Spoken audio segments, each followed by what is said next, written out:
welcome to my channel. In this video, I want to talk about something fun that I like to do with my dogs. It's also some enrichment and a bonding activity for my dogs. Basically, what it is a preference test. This can also be done with cats, especially with cats that are food motivated or cats that you want to train and you want to figure out what treat your cat prefers the most, what treat your cat will be most motivated by.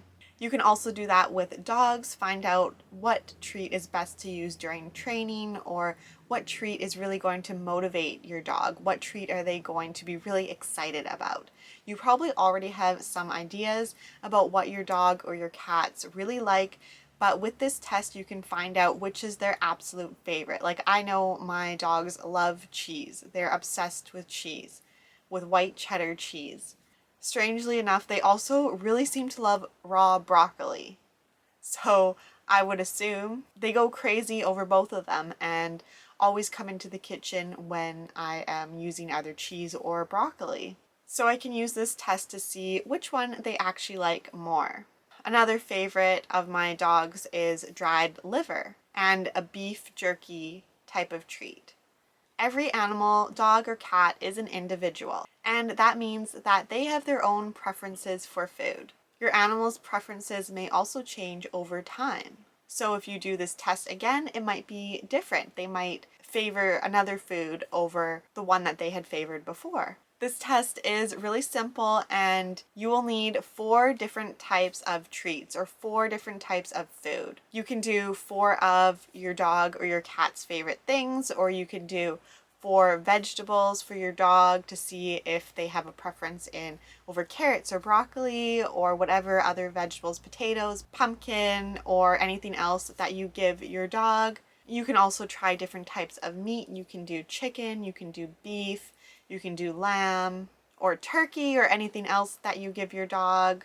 You can do 4 different store-bought treats, just buy 4 different packs and explore and see. Maybe these are 4 treats that your dog or your cat has never tried before. You can also do wet kibble and dry, do homemade biscuits and store-bought biscuits, whatever you want. Get creative. Once you have chosen your 4 treats, since I'm visual, I need to put it on a chart, and I'm just going to check off the chart. I'll post the chart here so you can make your own, copy this format, and you are going to need 6 days. So you're going to make pairings for each of the 6 days. For example, for day 1, you would have chicken versus cheese. Day 2, cheese versus dried liver treat. And then you would mix them up so you get to see each treat versus each other. You will also need 2 bowls, and you're going to use these 2 bowls over the 6 days. Try and make your bowls in the same size or make them really similar, the same shape. Keep them as close to the same as you can. And for each day, you're going to prepare pairings of that treat. Put one treat in one bowl and the other in the other bowl. Then put both bowls down on the floor and see which one your pet goes to first. Do this 10 times in a row and take notes of the ones that your pet goes to first. Try to make sure that each treat goes on your pet's left half the time and your pet's right the half time. So you don't always want to put liver on the left side of your pet. You want to put liver half the time on the left and half the time on the right. So switch it up.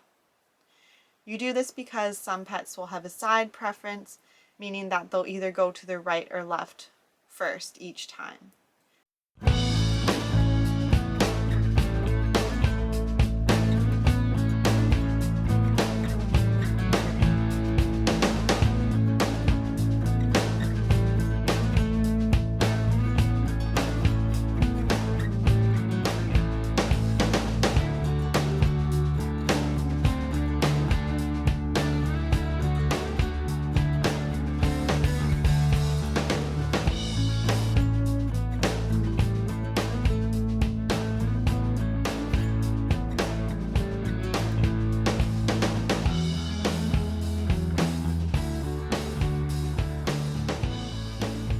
You can set this up by placing the bowls down when your dog or your cat is in another room, and then opening the door and letting them run into the room and choose their treat.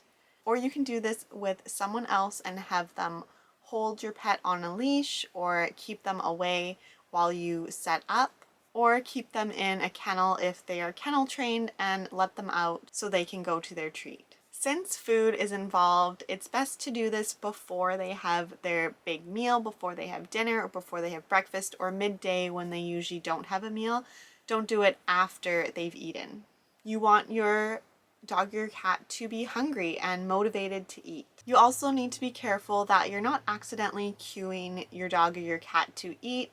It's proven that dogs will look at where our eyes are looking for direction or to see what they should do. So if you're looking at the liver treat and you're not looking at the cheese, your dog might go to the liver every single time because you're looking at it. So be careful about your eyes and your body language, and that you're not accidentally telling your dog what to do by how you're standing or what you're looking at, because dogs do follow when we point to something or when we gaze at something, and you don't want to influence their choice. Also be aware that if you put one bowl down and then the second bowl next, there can be a lag time, and that can influence your dog's choice. They might always run to the bowl that you put down first. It's best to put both bowls down at the exact same time, or to not let your dog see you put the bowls down, or your cat. Another option is to set your bowls up before you let your dog or your cat into the room. Also make sure that your bowls are at the same distance away from your pet. You want them to be in a line, not one a little bit farther ahead than the other, because that can also influence their choice. They might go to the one that's just closest to them. If you try this out, let me know what treat your dog or your cat likes the best. Sometimes it can surprise us and they can actually like something more than we thought they did, or their favorite may not be what we thought it was. I hope you enjoyed this video and you have some fun with your dog or your cat. This is a really fun bonding activity and you can learn a little bit about your animal. Please like and subscribe, and I'll see you in the next video. Bye.